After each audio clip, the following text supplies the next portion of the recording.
Bonsoir à toutes et à tous. Je suis content de vous retrouver dans cette nouvelle vidéo pour parler ensemble des nouveautés apportées par la loi de finances pour 2023 concernant l'IBS, impôt sur le bénéfice des sociétés. Eh bien les amis, le premier point concerne les exonérations.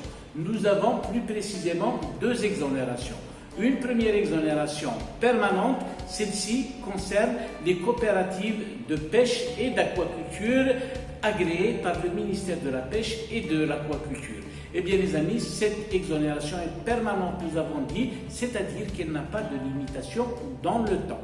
Quant à la deuxième exonération, elle concerne les dépôts en compte d'investissement réalisés dans le cadre de la finance islamique.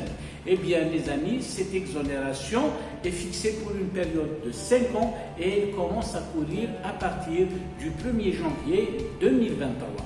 Maintenant, pour le deuxième point, les amis, il concerne naturellement le réinvestissement des bénéfices dans le cadre des avantages fiscaux. Autrement dit, si une société bénéficie d'exonération ou de réduction d'impôts dans le cadre d'un dispositif particulier, jusqu'au 31/12/2022, nous avons dit que ces sociétés étaient obligées de réinvestir 30% du montant de ces exonérations ou de réduction d'impôts, mais sans donner plus de précision.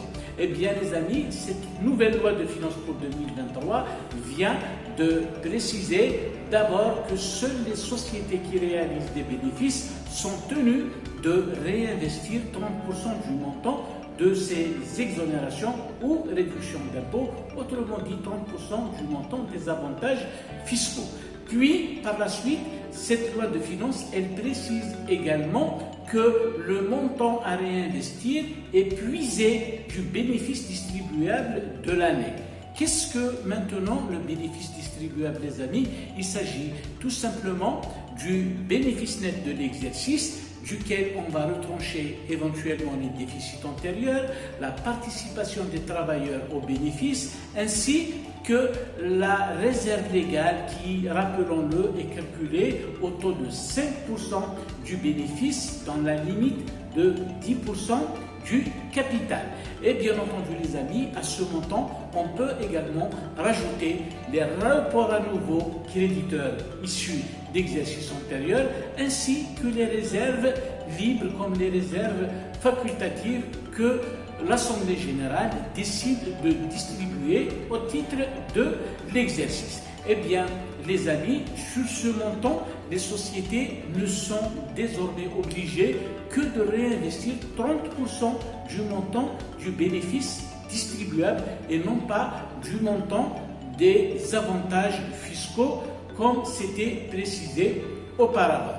Donc voilà, globalement, les amis, ce sont les modifications apportées par la loi de finances pour 2023 concernant l'IBS, impôt sur le bénéfice des sociétés. Au plaisir de vous retrouver dans de nouvelles vidéos pour aborder ensemble les nouveautés de la loi de finances pour 2023. Portez-vous bien, au revoir.